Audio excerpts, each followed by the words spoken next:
રાધે રાધે, જય સિયારામ.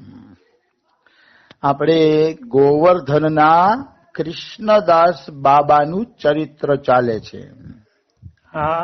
કૃષ્ણદાસ બાબા ગોવિંદદેવજીની પૂજા કરતા, ગોવિંદદેવજીનો પ્રસાદ જમતા, તોય એને કામ વિકારથી પીડિત રહેતા. એમ હા. કામ વિકાર એને સતાવતો. હા. એટલે એને ગોવર્ધનથી કામા ગયા અને જય કૃષ્ણદાસ બાબાને પૂછ્યું કે ભાઈ આ કેમ મને કામ વિકાર સતાવે છે. ત્યારે જયપુર હતા પોતે. હા. તો જય કૃષ્ણદાસ બાબાએ જવાબ આપ્યો કે લીલું લીલું વૃક્ષ હોય એને કાપીને પાણીમાં બુડાડવામાં આવે અને પછી અગ્નિ લગાડવામાં આવે તો આગ લાગે, તો કે ના, ધુવાણો થાય. એવી રીતે આપણે વિષયોના સાગરમાં ડૂબેલા છીએ અને ભક્તિ રૂપી આગ લગાડવા જઈ રહ્યા છીએ તો નથી લાગતી. હા. એનું ઉદાહરણ આપ્યું હતું વિષયનું અન્ન. ચૈતન્ય મહાપ્રભુનું આપણે કાલે ઉદાહરણ લીધું કે વિષયોનું અન્ન ખાવાથી રજોગુણ આવે છે. તો ગોવિંદ દેવજીના મંદિરમાં જે પ્રસાદનો ભોગ લાગે છે એ પ્રસાદના પૈસા તો શેઠિયાઓ જ આપે છે ને. હા. મંદિરનો પૂજારી ક્યાં કમાવા જાય છે? તો ક્યાંય કમાવા જતો નથી. હા. એટલે કે મંદિરનો પ્રસાદ તમે જમો છો ને એટલે તમારો કામ વિકાર જાતો નથી, કારણ કે રજોગુણીના પૈસાથી અહીંયા ભોગ લગાડવામાં આવે છે. હા. પછી એનું ઉદાહરણ આપ્યું જય કૃષ્ણદાસ બાબાએ. પાછું બીજું ઉદાહરણ આપ્યું કે સાંભળ બેટા, કે આ ઘટના એ સમયની છે જયારે રૂપ સનાતન અને વૃંદાવનના મોટા મોટા સંતો આ ધરતી છોડીને ભગવાનના ધામમાં પહોંચી ગયા હતા. હા. એ સમયની આ ઘટના છે. બાંગ્લાદેશની અંદર એક વૈષ્ણવ મંડળી કીર્તન કરતી કરતી જઈ રહી હતી. હા. તો કીર્તન કરતા એ મંડળી જાતી હતી ને, તો એક વેશ્યા છજા ઉપરથી આ સંતોના કીર્તન જોતી હતી. હા. અને આ કીર્તન જોઈને એને એવો ભાવ આવ્યો કે હું પણ આ વૈષ્ણવોના ચરણોની ધૂળમાં આરોટું. એમ આ કેવા ભગવાન માટે નીકળી પડ્યા છે, કેવા ભગવાનના ગુણગાન ગાય છે. એટલે વેશ્યા પોતાના છજા ઉપરથી દોડતી દોડતી નીચે આવી અને સંતોના ચરણમાં લોટપોટ થવા માંડી. એક તો એને ભગવાન નામ સંકીર્તન સાંભળ્યું હતું અને બીજું સંતોના ચરણોમાં આડોઈ હતી. સંતોના ચરણ રજના સ્પર્શથી એના મનના તમામ પાપ ધોવાઈ ગયા. અને એના મનમાં વૈરાગ્ય ઉત્પન્ન થયો અને ભગવાન પ્રત્યે પ્રેમ ઉત્પન્ન થયો. જો આટલો બધો નામ સંકીર્તન અને વૈષ્ણવોની ચરણ રજની આટલી મહિમા છે. કોઈ બરસાના આવે, વૃંદાવન આવે, આ ધામમાં આવે અને જો ભગવાન નામ સંકીર્તન કરે, નામ સાથે યાત્રા કરે અને કોઈ હાચા સંત દેખાય એની ચરણ ધૂલી લઈ લે તો બહુ થઈ ગયું. ઘણું બધું થઈ ગયું. હું એમ કહી શકું કે એને ઘણો બધો લાભ મળી જાય છે. પછી એમાં કોઈ પણ પ્રકારની શંકા નથી. આવી વસ્તુ છે. તો આ વેશ્યાએ કીર્તન સાંભળ્યા અને સંતોની ચરણ ધૂલીમાં આરોટી લોટપોટ થવા માંડી. તો એના મનમાં વૈરાગ્ય આવ્યો ને કૃષ્ણ પ્રેમ આવ્યો. એટલે રડતા રડતા મહંતજીને કહે છે કે હે મહંતજી, તમે મારી સેવા સ્વીકાર કરો. મહંતજી કે ભાઈ તારી શું ઈચ્છા છે એ તો બતાવ. આટલું બધું રડસ તો તારા મનમાં શું થાય છે? તો કે મારા મનમાં તમારા બધા પ્રત્યે સેવાનો ભાવ જાગ્યો છે. મારી પાસે લાખો રૂપિયાના આભૂષણ છે કે તો તમે કઈક મારી સેવા સ્વીકાર કરો. મારી પાસે અપાર ધન સંપત્તિ છે, એ ધન સંપત્તિ લઈને પણ તમે મને શિષ્યા બનાવી દો. ત્યારે મહંતજી કહે છે કે મેં તારી પ્રાર્થના સ્વીકાર કરી લીધી. મેં તને શિષ્ય તરીકે સ્વીકાર કરી લીધી, પણ શિષ્યાજી કે તમારી સંપત્તિ હું ઉપયોગમાં લઈ શકું નહીં. તો કે કેમ? તો કે તમે રજોગુણ તમોગુણ થી એ સંપત્તિ કમાયેલી છે. ભગવાન તો એ સંપત્તિને પચાવી શકે પણ અમે ન પચાવી શકીએ. અમારે ધ્યાન રાખવું પડે. અહીંયા એક દિવ્ય સિદ્ધાંતની વાત આવી કે ઘણા લોકો એમ કહેશે રજોગુણ તમોગુણના પૈસાથી ભોગ મંદિરમાં લાગે છે તો મંદિરમાં શું કામ એવો ભોગ લગાડવો જોઈએ? તો કે ભાઈ ભગવાન પચાવી લે. સમજાણું?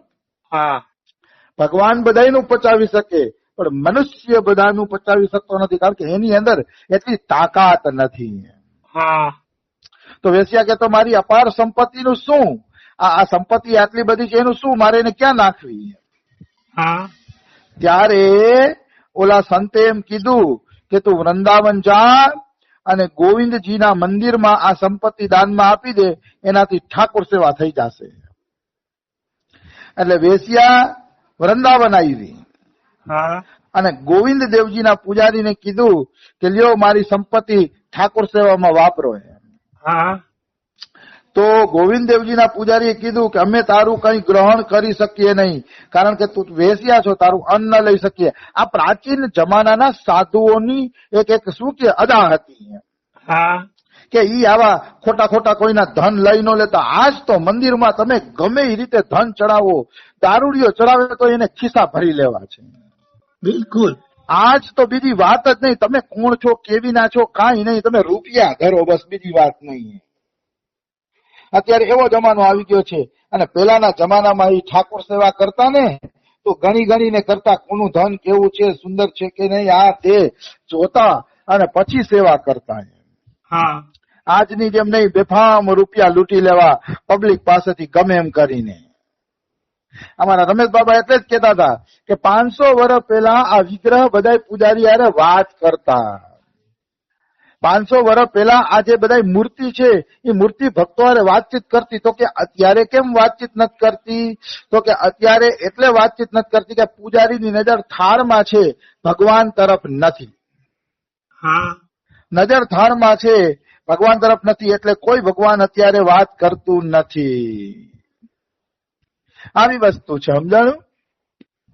એટલે કઈક ભાઈ મર્યાદા હોવી જોઈએ. ભલે કોઈનું ધન લઈએ આપણે ઠાકોર સેવામાં કઈ વાંધો નહીં, લઈ લેવું જોઈએ, પણ કઈક તો વિચાર કરવો જોઈએ ને કે કોનું લઈ છે, કેવાનું લઈ છે, કઈક જોવું પડે. હા એમ આડેધડ ન હાલે. હા અમારા સદગુરુદેવના ઘરે અમે છે ને ક્યારેય પ્રસાદ ન લેતા. આશ્રમની અંદર કીર્તનમાં જ આવતા પણ પ્રસાદ ક્યારેય લેતા નહીં. હા તો એકવાર અમારા બાબા મને ને અમારા રાધાશરણ ના ખંભે હાથ નાખીને બાબા એક કોર લઈ ગયા. હા એક કોર લઈને કીધું કે અહીંયા પ્રસાદ લેતા જાઓ. તો અમે કીધું ના બાબા અમે ઘરેથી પાઈને આવી છીએ. તો કે નહીં, અહીંયા સંતોના આશ્રમમાં પ્રસાદ લેવો જોઈએ, ભગવાનનો પ્રસાદ લેવો જોઈએ. પછી બાબાને એમ કે અહીંયા બાબાની આ ગમે એનું ધન આવતું હશે ને એટલે અમે પ્રસાદ નહીં લેતા હોઈએ. એટલે બાબાએ ચોખવટ કરી કે અહીંયા અમે પોલીસ વાળાનું, વકીલનું અને ડોક્ટરનું ધન આવવા દેતા નથી. વાહ વાહ. બાબા કે આ ત્રણેયનું ધન હું લેતો નથી. બાબા કે હું એનું જ ધન લઉં છું જે મારો શિષ્ય છે, મને ખબર છે કે ઈમાનદારીથી કામ કરે છે, મારા આદેશ પ્રમાણે ધન કમાય છે ને, કે એનું જ ધન હું આશ્રમમાં લઉં છું. બાબા કે હા એટલે તમે પ્રસાદ લેતા જાવ. અમને તો કોઈ શરમ લાગી? આવડા મોટા મહાપુરુષ આવી ચોખવટ કરે, સારું લાગે આપણા ભાઈ? ના. પછી અમે નક્કી કર્યું કે અમારા બાબા કે પ્રસાદ પાવા બેહી જાવ એટલે બેહી જ જવાનું. પછી એમાં તર્કવાદ નહીં કરવાનો, કારણ કે મહાપુરુષ સામે જીભાજોડી ન કરાય. એ કે પ્રસાદ પાઈ લ્યો તો પાઈ લેવો જોઈએ, એમાં જ આપણું કલ્યાણ છે. હા બિલકુલ, એમાં જ આપણું કલ્યાણ છે. જીભાજોડી ન કરાય કે હવે તમારું ધન કેવું છે ના કેવાય મહાપુરુષોને. ના. તો ત્યારે અમારે બાબાએ સમજાવ્યું. તો પછી બાબા એવું કીધું ખબર છે કે કોઈ ડોક્ટર, વકીલ કે પોલીસ વાળો અહીંયા જબરદસ્તી પૈસા આપી જાય છે ને, એ કે તો એ પૈસા બાબા કે અમે બીજા આશ્રમમાં સેવા કરી દઈ છીએ. અમારી સેવામાં એટલે માનો કોઈ જબરદસ્તી આપી ગયું તો અમે બીજા આશ્રમમાં સેવા કરી દઈ છીએ. બાબા કે પણ અહીંયા રાખતા નથી. હા અહીંયા તો બાબા કે કેવલ મારા શિષ્યોનું જ ધન આવે છે જેના હું પરિચયમાં છું. હા તો આ સંતોના લક્ષણ છે કે ભાઈ ગમે એનો રૂપિયો ખેંચવાની કોશિશ ન કરે, જોવે કે એ રૂપિયો કઈ રીતે પેદા કરે છે. હા મહેનતની કમાઈ હોય, કોઈ નોકરી કરતા હોય ને આમ મહેનત પરસેવાની કમાણી હોય ને તો એના રૂપિયાથી લઈને તો કઈક બરકત રહીએ, આપણા ભજનમાં બરકત રહીએ. હા બિલકુલ સત્ય. આવી વસ્તુ છે. ત્યારે અમારા બાબાએ સમજાવ્યું ને પછી અમે અહીંયા પ્રસાદ લેવા. હવે તો હું અમારા બાબાનો સામેથી કઈક પ્રસાદ લઈ લઉં, કારણ કે એના પ્રસાદથી ભજનમાં સ્ફૂર્તિ વધે છે. હા અને બીજી વાત એ પણ કહી દઉં કે અમારા બાબા તો મારા માટે ભગવાન બરાબર છે.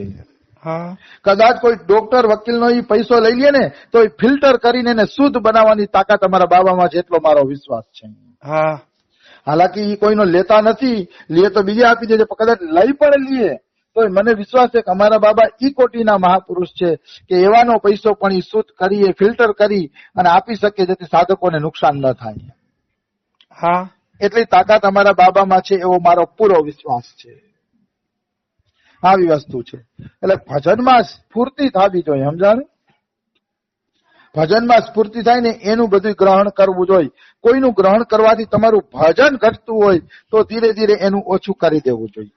હા આ એક રીત છે. હા તો મારો કહેવાનો ભાવ શું છે કે પૂજારીએ વેશ્યાને ના પાડી દીધી. એ વૃંદાવન ગઈ હતી તો પૂજારીએ ના પાડી દીધી, તારું ધન અમે ગ્રહણ નહીં કરીએ. એટલે વેશ્યા હતાશ થઈ ગઈ અને યમુના કિનારે વહી ગઈ વેશ્યાએ. હા અને યમુના કિનારે જઈને અંજળ છોડી દીધું. અંજળ છોડીને 3 દિવસ સુધી પૈલી રહી હા વેશ્યા. હા ત્યારે ભગવાન ગોવિંદ દેવજીએ કૃષ્ણ ભગવાને પૂજારીઓને આદેશ આપ્યો કે તમે યમુના કિનારે જાઓ અને એ વેશ્યાને લ્યાવો. એ વેશ્યાના ધનમાંથી ભોગ લગાડો. હવે તો એ વેશ્યા એના હાથેથી મારો શિંગાર કરશે ને ત્યારે જ મને તૃપ્તિ થશે. હા પછી તો પૂજારી ફસાણા, કારણ કે ભગવાનની આજ્ઞા થાય પછી તો એવું કરવું પડે ને. હા પછી તો પૂજારીએ વેશ્યાને બોલાવી. વેશ્યાએ નાઈ ધોઈને ઠાકોરજીને ભોગ લગાડ્યો, એનો શ્રૃંગાર કર્યો. હા પછી વેશ્યાએ તો ભાઈ લાખો રૂપિયાનો ભોગ લગાડ્યો હતો. એટલે પછી બધા સંતોને બોલાવ્યા પ્રસાદ પાવા માટે. હા પછી બધા સંતો પ્રસાદ પાવા માટે આવે છે. હજારોની સંખ્યામાં સંતોનો મોટો